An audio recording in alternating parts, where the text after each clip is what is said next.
The following podcast is taken from a live broadcast on Inspire FM.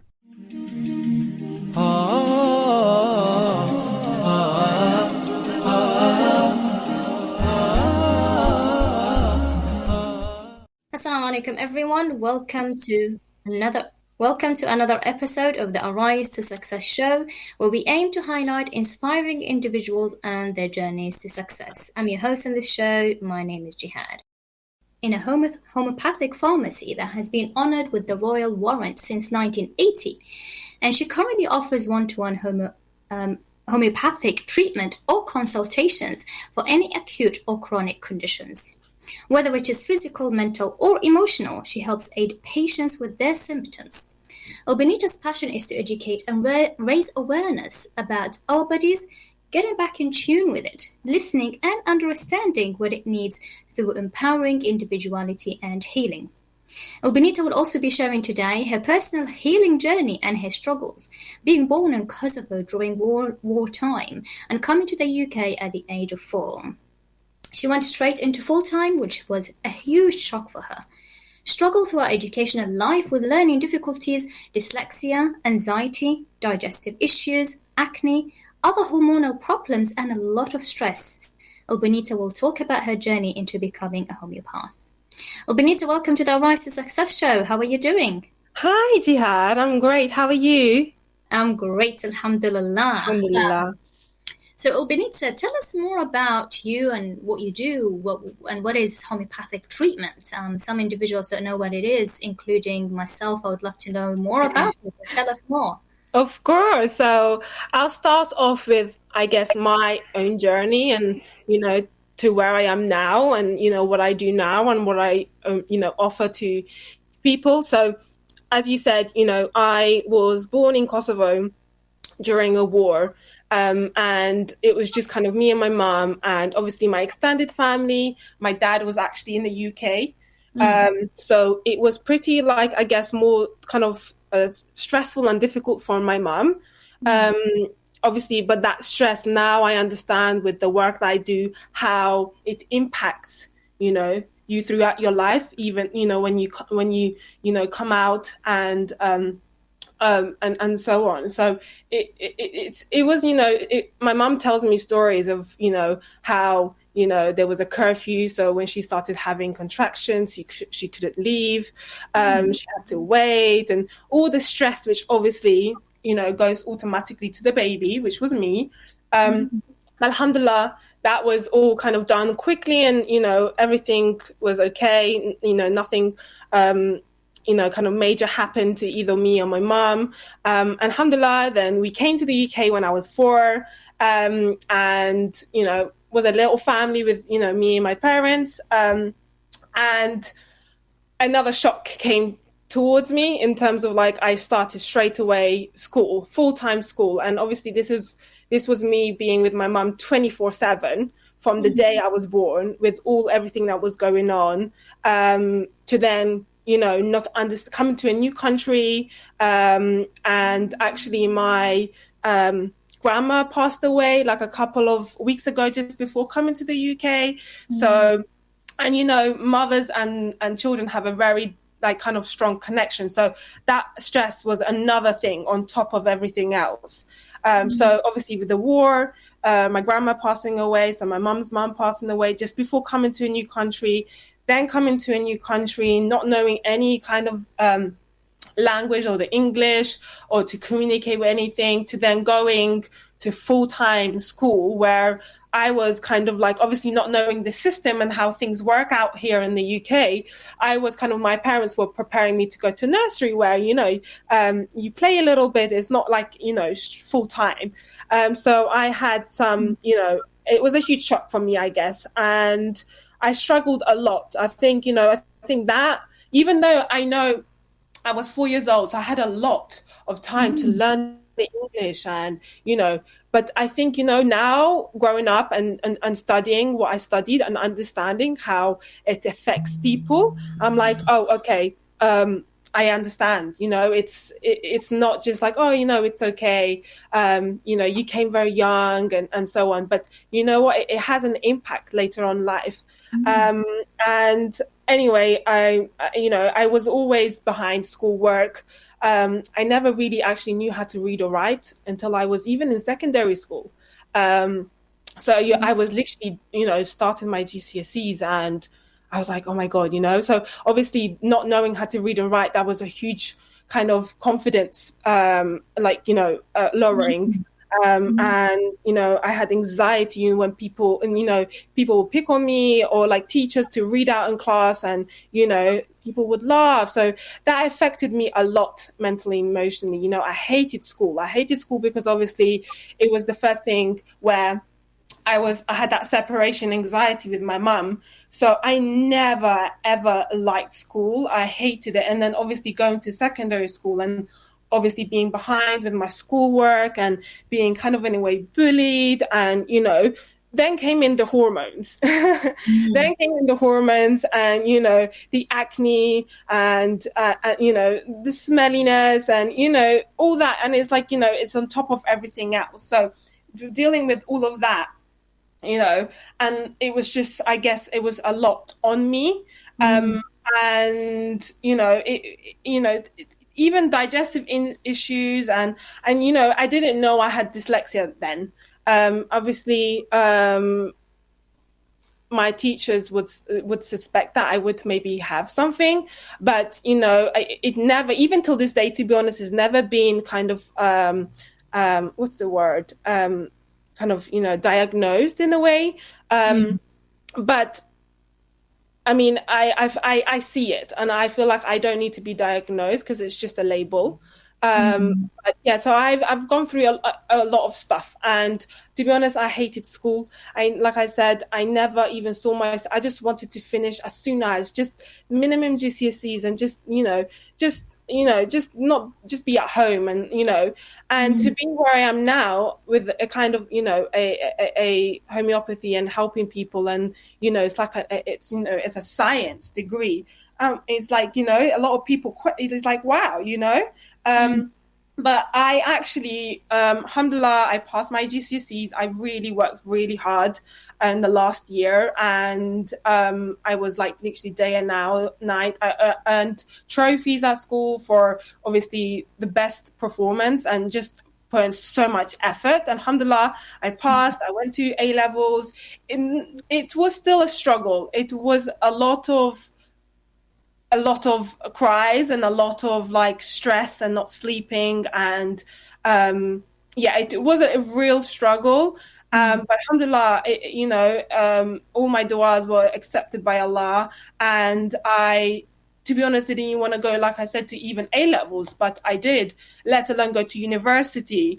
But all my friends were applying, and my teachers were like, why don't you just apply? You never know. And I thought, you know what? I always was a person that loved, giving to people, helping people, caring for people.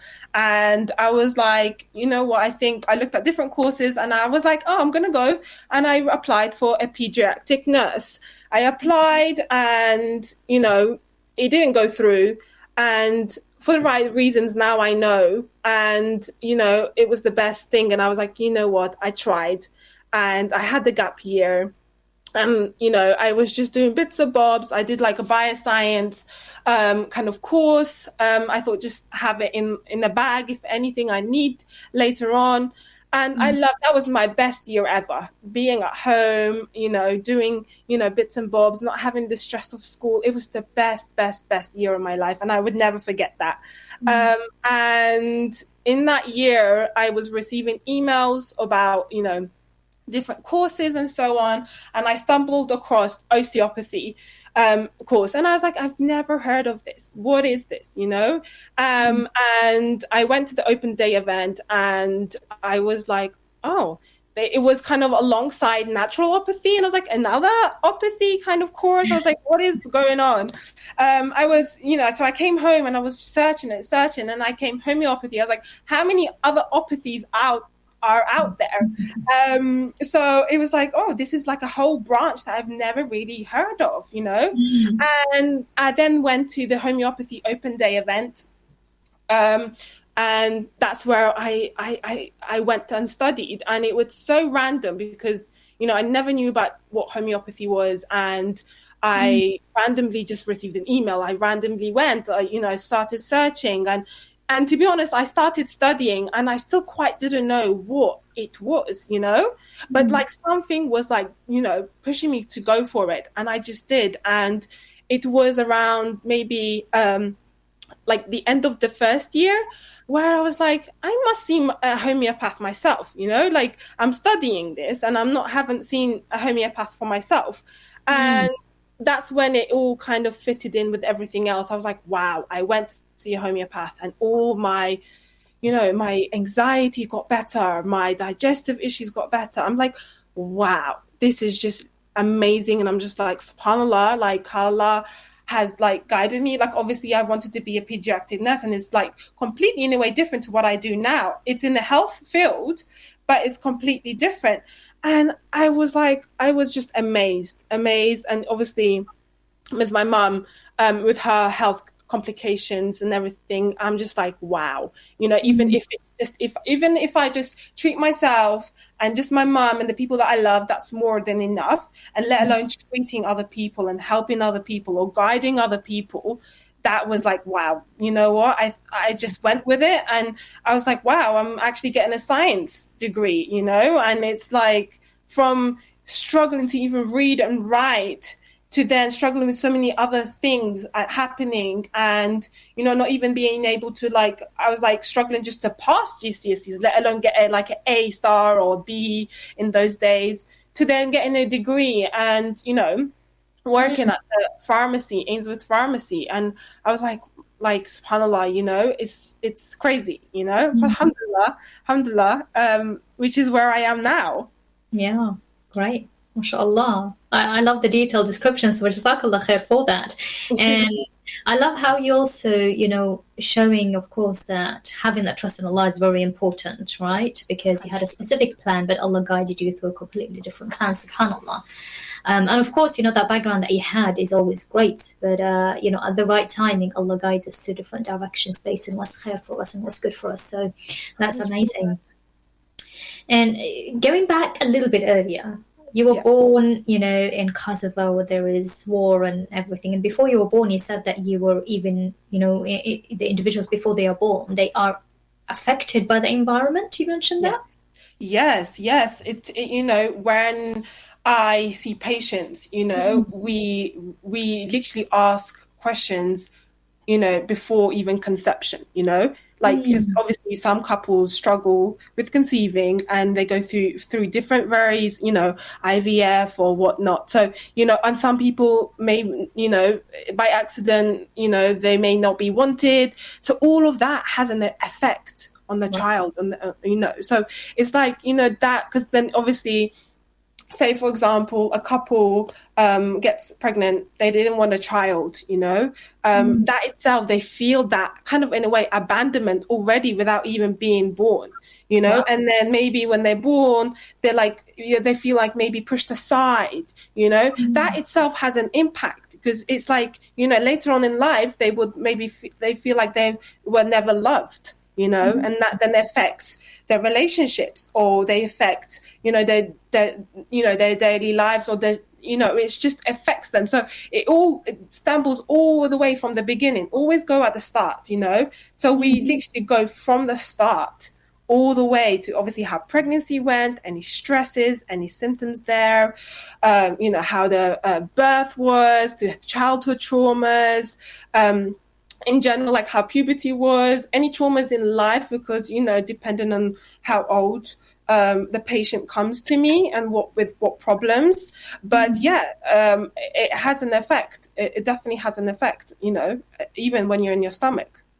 That's quite interesting, Elbunita. So say, for instance, because I hear that a lot, where the couple didn't want a child, it could be for anything, their circumstances, they have going through financial difficulties and they're not ready to have a child.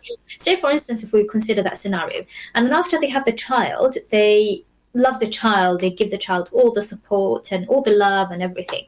Yeah. Does that child still grow up feeling that they are neglected, although they have had that great upbringing? Sure. Yeah. I mean, this is, in homeopathy, it's all about individuality. So like the example that you gave, so if we had two similar parents who've gone through, felt the similar things, right? And, one parent, after they gave birth to the child, loved them, and they were like, so for example, a good example is actually my brother. So after me, I have a brother, and he's 7 years younger than me. So when my mom found out she was pregnant with him, she cried for a month. A month, obviously, with whatever she's been through, with my birth and the circumstances, then changing country, and not, having that time to settle in. She felt like she didn't have that. But obviously, as soon as like a month's gone, she was like, loving, happy and loving. And obviously when he was born, it's a good example of that. So we have another couple where maybe they continue to not want that child, or feel, they like push them aside and so on. Those two children would be treated differently, and we cannot say how it would affect them, because, so many other factors play around it, and this is why in homeopathy this is why we ask how specifically the patients feel, and not what we suspect. They may feel, or they may feel this because of what happened. It always has to come from their mouth themselves to understand, because sometimes we see a point of view from our perspective, but they may feel something different. If that makes sense, So we may suspect, you felt abandoned, not loved, but in actual fact, maybe they do. So we have to be non-judgmental, and actually, even if this is the simplest question, we have to ask them, because it's about how they feel individually, because no two people from the same parents, in the same household, the same circumstances, the same financial factor, whatever it may be, would feel different. Interesting. So you would take everything that happened in the environment into consideration, besides how the person perceives that as well. Yeah, because we all are humans, and we all are so different. So two people coming for the same problem will be treated completely different, because it's so many other factors that come to it. So, and we can never suspect something, I think this is what he meant, or she meant this. You will always have to ask how they're feeling, how it feels for them, at least, because you're treating them, and you're not treating how everybody else sees them. That's really interesting that you take everything into consideration. So it seems like it's a really good treatment. So that's amazing. And we'll learn more about it. I'm just going to remind the listeners, in case somebody joined us late, that we have Elbunita Musolli on the show, who's a homeopath, and who worked in a homeopathic pharmacy that has been honoured with the Royal Warrant since 1980, and currently offers one-to-one homeopathic treatment or consultations for any acute or chronic conditions, whether it is physical, mental, or emotional. She helps aid patients with their symptoms holistically. Elbunita's passion is to educate and raise awareness about our bodies, getting back in tune with it, listening and understanding what it needs through empowering individuality and healing. If you have any questions or comments, listeners, please feel free to send those on 07779 481822. Elbunita, we talked about, being a child and before they were born, and how everything that's happening in the environment impacts on them. And you've talked about your experience at the age of 4, growing up a little bit and coming to the UK. Tell us more about your struggles throughout your educational life, where you mentioned, you had difficulties with anxiety, dyslexia, digestive issues, and other health difficulties. And so if you tell us more about those struggles and how they relate to what you do now, is there a relation to what you do now, or was that something that came up later in your life that you mentioned earlier? No, I just feel like, obviously like I said earlier, I did struggle with, learning difficulties. And I feel like even now, I feel like, I still, some areas of my work and the things I do, it takes me more longer than others. But what my course has allowed me is it has allowed me to understand who I am and accept who I am. And I am uniquely different to anyone else. And it doesn't necessarily mean that I am not normal or I, I'm, something that, I need to change for myself. No, I don't need to change for myself. It allowed me to understand who I am, why I am the way I am. Like, for example, me coming to the UK and going into school. Now that I've studied homeopathy and I understand now myself, I'm like, oh my God, it makes sense that, because I now understand that I'm a person that don't like change. And even if it's the smallest change, it really, like, I kind of stress about it. And so for me, at that age, to then move to a new country and then go straight into full-time school, not knowing the English, I now understand the impact it has had on me, and why it maybe have caused the issues that I've had, like my confidence issues, my anxiety, and because a lot of my family's like, oh, you came when you're 4, that it's a good age, it's not like coming at the age of 19 or 20 where it's more difficult. But I now understand that, yeah, it's true, but for me it was hard. So I now, doing homeopathy and learning about it, I look at myself as a unique individual and I don't compare myself to anyone else. I now, the way I work and the way I am, I understand things. It just enables me to understand certain things, why I may be stressful, why things are happening in my body. It kind of enabled me to be more in tune with myself. And accepting it, because we all are different and Allah is creating us differently. And, we've got all different strengths and different weaknesses. But I feel like we only look at our weaknesses. But we've got also our strengths, and no one's perfect. We all have different, strengths and weaknesses. And, we just have to deal with, how we are and how Allah's created. We have to be grateful for what we have, good and bad. And just work with that. But yeah, so I think, alhamdulillah, now I don't suffer as much with, I'm still in my own healing journey. There's still stuff, because we haven't come into this world to be perfect and to be cured. You go and see someone, because I have a lot of patients that they come to me and they're like, oh, you can cure this, or you can help me with this symptom, and so on.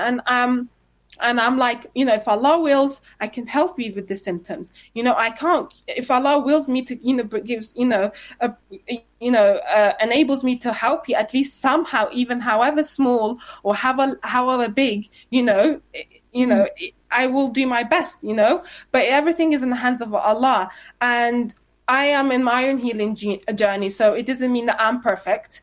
Like it. Obviously, I know I've listened to a psychologist, and somebody asked her, she was like, oh, you must, have a perfect life because you must have done all this healing. But in this world, every day we learn about ourselves. We go through different phases. So, from teenager to, a new career, maybe to maybe newlywed, to a mother, to, so many stages that we are constantly learning about ourselves. Things are constantly changing in ourselves that, there's always something to be, to improve on, or to heal on, or to, new symptoms come along, and you treat them. We haven't come in this world to be like perfect, all cured. I don't have no health problems. But I think my message is that understanding when your body gets out of balance and how to deal with it, because Allah hasn't just placed us in this world and no cure. You have to go out there. He's given us this body. Is amazing how everything, for so many years, scientists have been doing so many scientists research to understand our body. And still every day, they're still finding out new things about our bodies. SubhanAllah, it's actually amazing. And, so it's like, it's a constant thing where even scientists are constantly learning about, human bodies. So, we also need to constantly be, taken day by day and learning about ourselves, because, we all are very different and unique. So our bodies and the way we feel and the way we take and the way we operate is also differently. And it also affects us differently too. Absolutely. And you mentioned being patient with the journey, because a lot of us sometimes, when we're going through a certain journey, we want to achieve a certain goal, for example, we can be impatient and we want to quickly do something or improve something. And as you said, it's constant journey. Even experts they have their own constant journey to work in themselves and for that self-development. So being patient with the journey, whatever it is that you're working on, is to be patient with that journey and enjoy the process as well, right? Yes, it's a process. It's a process, and it's a journey that we have to embody and just be in the moment. Be in the moment. Absolutely. Enjoy that moment. Great tips there. Thank you. So we have reached this part of the show where we're going to go for a break. So this is Inspire FM Luton on 105.1. We'll be going for a very short break, so listeners, do stay tuned. We have Elbunita Musolli here on the show, who's a homeopath, and she's sharing great tips on how we can look after our bodies. Elbunita, you were just talking about your journey and how the surrounding has impacted you before you even were born. So the importance of homeopathy here is that we take all of that into consideration. After the break, we're going to talk a little bit more about how we can listen to our bodies and what happens if we do neglect our bodies. So please stay tuned and we will see you very shortly. Assalamu alaikum, this is Atif Nawaz. Listen to Inspire FM shows in your time by heading over to inspirefm.org or listen on Apple Podcasts or Spotify.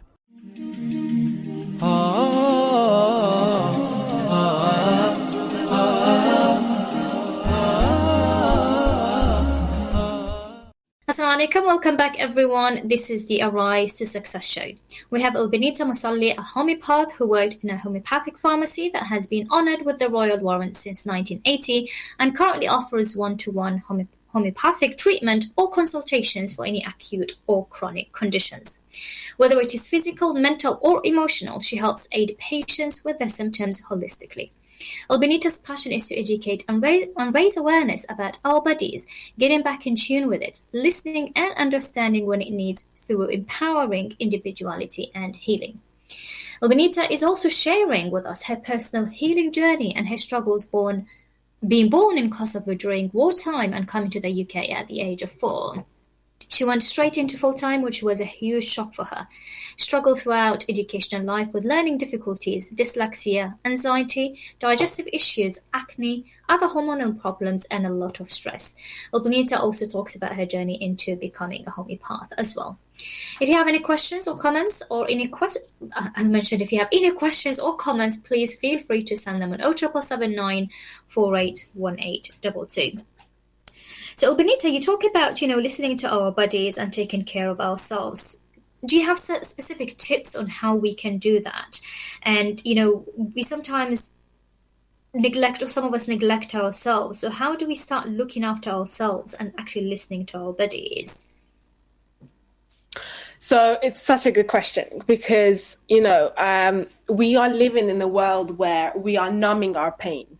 We're taking painkillers for the smallest thing. That doesn't necessarily mean it's been treated. It's still there, It's just numbing it. We are being so desensitized with our bodies with social media. We're seeing this, we're seeing other people and we're really like in that world. We're in that screen and we're not living. We're like, oh, I want to do this or let's go and do that. Or especially living in London, I think it also is such a fast-paced life that is just go, go, go, go, go. Yeah. So first of all, you've got all, this life where it's fast-paced. Then you've got these social media and these phones where you're not living in the moment. Then you've got these, issues and, where you're, taking painkillers, which I'm not against. When needed, they're there for a good reason. But, it's like not for any small little thing. You may take it because you need to push through a day or, it's really bad, but it's not a constant thing where you just grab it, from the cupboard. You're not solving it. You're basically making it worse in a way long term, because that is soon, if you don't listen to your body, soon that will then, something bigger will come out of it. So what happens is like, I the way I see symptoms is, unlike to kind of say, I don't like to use the word symptoms, but I like to use the word signals. Symptoms are basically signals, and they are a good thing. It's a good thing, and we should embrace it and listen to it, not ignore it or panic about it. Oh, I've got this thing now, what do I do? Let me take this. No, it's a good thing, because it's a positive thing, because it shows our bodies are alive. We are alive, and it's basically, these signals are trying to make us actually better.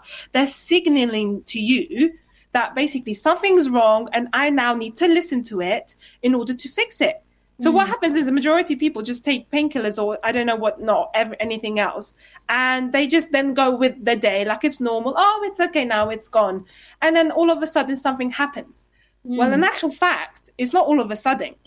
Your body's been telling you signals way, way, way before. You just decided to just move on and brush it under the carpet. But that carpet then will soon fill up and will grow and grow and grow and grow. And where is it? How else is your body then going to kind of tell you? It's going to tell you with something more, because it's like, right, listen to me. So what I usually see in my clinic is that, so the first symptoms that I see in my clinic that starts off is a mental emotional. You get stressed or trauma happens, and you usually, when it's mental emotionally, you just kind of, like I said, brush under the carpet and just leave it. So what happens is that you brush under the carpet, stress, and then your body's like, right, you're not listening to my mental emotional state that I'm kind of giving you signals to. Let me give you something physical.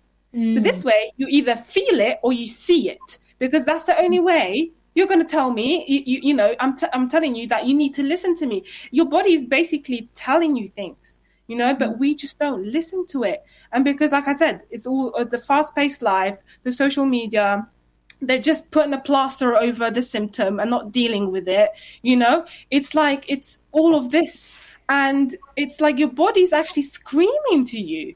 It's telling you, but we're not listening to it. So the first signs and symptoms that I've realized in my patients, that it's the mental emotional state. Then it goes to a physical state, maybe an acute state where maybe, I hear a lot of people say, oh, I've got a cold or a temperature at the wrong time. It's the wrong time. Why is it the wrong time? Because usually you have like an important meeting or an important project or something, and you've been pushing it through so much that now it's like your body's like so tired and so exhausted, working I don't know how many hours a day, or pushing through the week and working the weekends because you need to catch up on something. Or maybe, mothers who are with having their careers and children and trying to juggle life, and they get ill, they get a high temperature or cold or a cough or whatever, and then they can't attend the meeting. Or it's because, why? It's because now the body is, what it's doing is giving you an acute response. It's smallest, like a couple of days where you have to probably stay at home to recover, basically. What then happens is that person then gets up, they get better, and then go back to their life again, where it's constantly, now it's more work, because now they have to basically work extra because of the days that they missed, and it's a continuous cycle, right? And then right, so you didn't listen to my mental emotional state. I gave you a little acute kind of cold or like in a temperature or whatever. You still didn't listen to me. You're going back to your old habits, and you continue to then something else pops up, So it's like the body's telling you, and instead of like thinking, sitting down, like, okay, I'm stressed, what can I do to kind of like help myself? Maybe, drawing, I kind of call it, it's like a wheel where you divide your attention to like hobbies, me time, work, career, children. It's all about balance. And even in homeopathy, when in our bodies, when something is out of balance, there's a symptom. So what homeopathy does is brings you back into your balance. So life is all about balance. Din, dunya, career and family or friendship life, or, it's like, it's all about balance. And even in homeopathy and our bodies is constantly having that balance within us. As soon as something happens, it kind of gets out of that balance, and we need to get back into balance, if that makes sense. And, it'd be like, question yourself. A lot of people nowadays, they just go, and I'm not against doctors. I actually love doctors because there's certain things that I can't do as a homeopath. I can't do surgeries. I can't do blood tests. I can't deal with emergencies. Like I can give remedies to help with emergency situations, but I can't deal with all of that kind of stuff. They're there for a reason, Homeopathy just complements it. You can use it alongside it with any other medication that you're using. So I'm just really passionate in terms of how you use these different systems out there, and giving back the power to the people themselves, instead of like what happens, what I see in a lot of people as well, and this varies from different backgrounds and where they're from, is that they go to the doctors and they expect that the doctors can like see through their bodies and understand what is happening. But doctors don't always have the answer. You need to take that control yourself and sit down and ask yourself, oh, this may be happening because of what I was going through a couple of days ago, and it's like, this is why when I see patients, I mainly don't do the talking. I just do the listening. I wanted to hear everything from you. I want to question you. You should always question yourself and everything that you do, because, doesn't necessarily mean that if somebody advises you on something, even I love it when patients question me and what I give them, because it's your right. It's your body. You need to take up control and control of your own self and just be like, empower your own self that, actually, I know what's best for my body, because no one else in this world would know what's best for your body unless it's you. It has to come from you. And once you understand that, then healing becomes easy, because, healing is a never ending journey.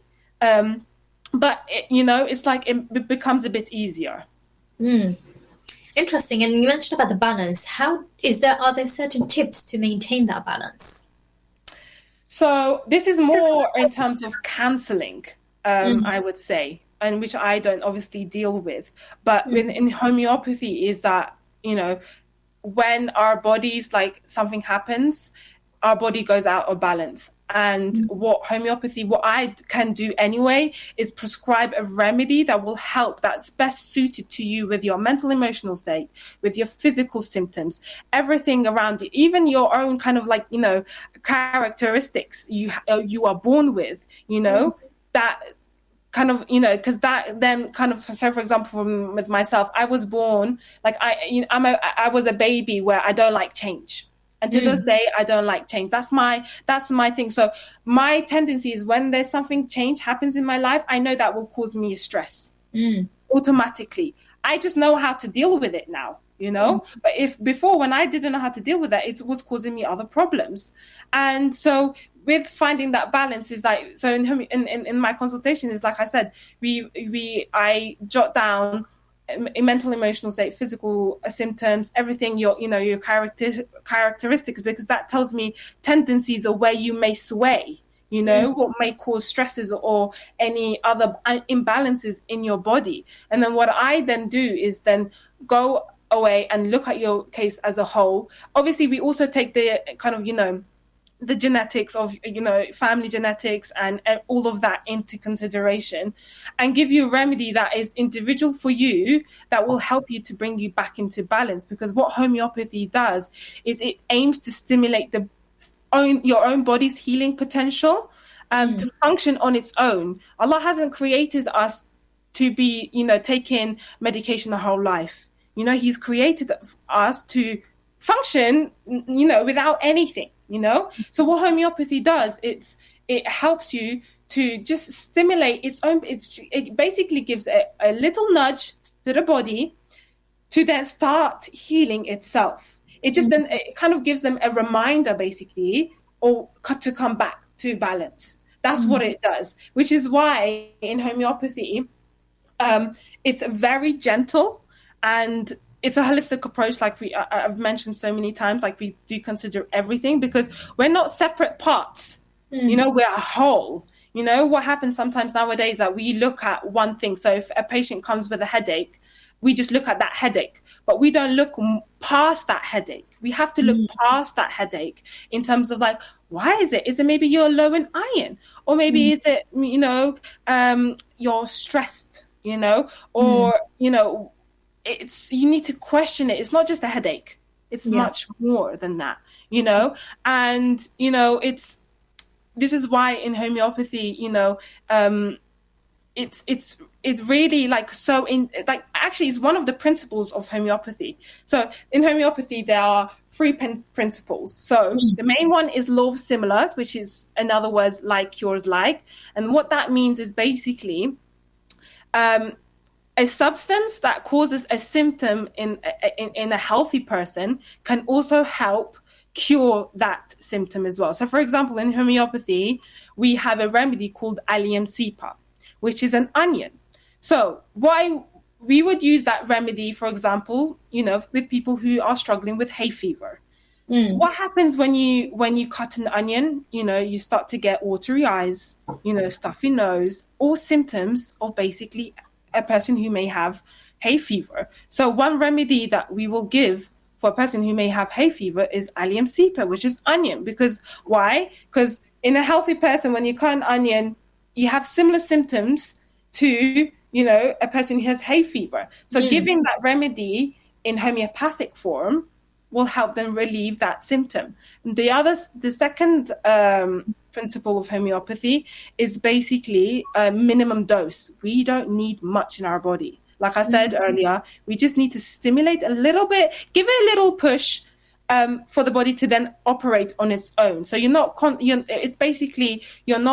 dependent on remedies or medication your whole life. Our aim is to basically allow your body to operate on its own without anything, how it should be, basically. And then the third last principle of homeopathy is individuality. Individuality, because we all are different, and we all, we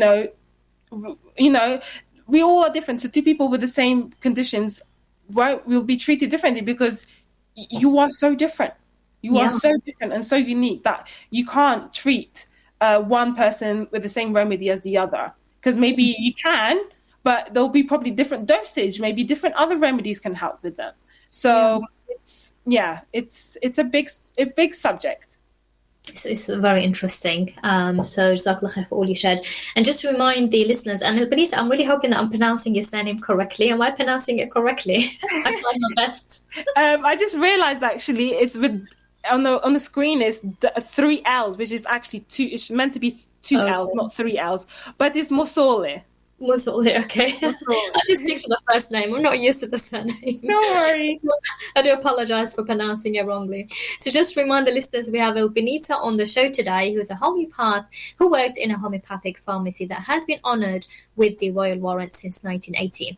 Elbunita currently offers one-to-one homeopathic treatment or consultations for any acute or chronic conditions. Whether it is physical, mental or emotional, she helps aid patients with their symptoms holistically. Elbunita's passion is to educate and raise awareness about our bodies, getting back in tune with it, listening and understanding when it needs through empowering individuality and healing. If you have any questions for Elbunita or any comments, please feel free to send those on 07779 481822. Elbunita, you provided, really, really good information there. So Jazakallah khair and allowing us to understand more about what you do in your areas of expertise. Perhaps if we move into telling us a little bit more about your healing journey, is there anything that you've done specifically for your healing? So I like to try different therapies. I know a lot of my colleagues who are homeopaths themselves, they just no, just homeopathy. But I'm really open-minded. And also a lot of my other colleagues don't agree with a lot of medical other stuff. But you know what, I'm like I said, we're all different and I work differently. So, it's like the way I work will be very different to a different homeopath. And I love trying different treatments. Like I said earlier, I'm still in my own healing journey. I still need things that I need to sort out, and homeopathy has helped me. Literally, I can't even find a word to describe how much it has helped me. But I love trying different treatments like Mizan therapy and lymphatic drainage, which is so important for our bodies. So external stuff. Because Also herbalism. I have my own homeopath that I go to. I have my own herbalist that I go to. I have my own Mizan therapist that I go to. And, because I feel like I believe that to treat a person as a whole, you need both internal and external things, and, some treatments, even my hijama therapist, so it's like, it's so many therapies out there, and it's not like one answer to all. Like, it's not like, homeopathy can cure everything, or doctors can cure everything, or it's like you need to, I believe that you should go out there, what's out there. I guess also being an alternative kind of practitioner, before I advise my patients or refer my patients, I want to go out myself and kind of, try it out my first before I kind of refer my patients, and see what it does to me first. And then I can understand it better. And then I'm able to then kind of, tell my patients more, and also understand maybe my patients may not kind of, need that, or they may need this a bit more. Or I believe in a holistic kind of, not only providing holistic treatment, but also like holistic kind of also treatment, both externally and internally.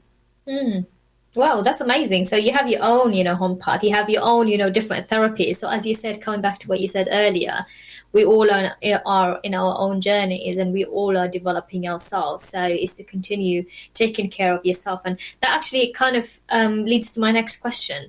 What can we do today? Simple things that we can do from today, where we start to look after our bodies and taking care of ourselves. So listeners out there, what would you recommend for them to start doing that?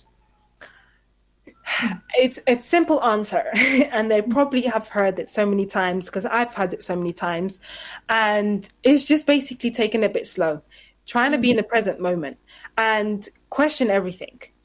Question yourself, question why this is happening, why that is happening. Don't just, because somebody said, that's it, just go with that. No, I think sometimes also, at nighttime, I think is the best thing, where you journal, you sit down and you look how your day is gone, what you were thinking, how you were feeling, why maybe you reacted a certain way, or like, maybe this is why it's happening, because, that happened yesterday, like, and it's like, it's weird, because when you sit down at the end of the day, this also helps with your sleep, because you're kind of like, you're really kind of loading everything off, and then you can like sleep kind of in a way, subhanAllah, when you I don't know if it's a hadith or something, where you forgive everyone or everything that you've done, and you sleep so peacefully. And it's the same way, you kind of allow, you kind of asking for forgiveness to your own body for what you've done throughout the day. And it's like you're reloading, and also at the end of the week you can see patterns. You can see patterns that, or you can see things that are happening. And this is what we do in homeopathy, is that I basically look at everything from an outpoint perspective. Because, like I said, I have my homeopath because, I am in my own world, and I need someone outside to see things from an outpoint perspective, because we can't see ourselves. We need someone else. I mean, Allah has put us in this world to help one another, right? We don't have everything, the answers to everything. So we need other people to help us, in our own journeys. So I think at nighttime, there's so much thing. There's not a specific thing I would say. And sometimes it's just time. Sometimes you hear something one day, and then after maybe a week or a couple of days or even months, you hear the same thing, and it just clicks different in your mind. And I guess that's just when Allah has written for you to understand that, or it's just like a realization. It's like, it hits differently. It's just time, I feel. And obviously Allah will help you in whatever journey, but you also need to take the steps for that. So I think you just taking a conscious effort to put yourself first, to listen to yourself first, and then do and leave the rest in the hands of Allah. I think that's, and time, like I said, then that's it, to be honest. And obviously, because what I do is it's it's very, I can't say specific things because it's like, it's like I would have to see the person and deal with what's in front of me and what is going on with them to tell them specifically how they can do certain things.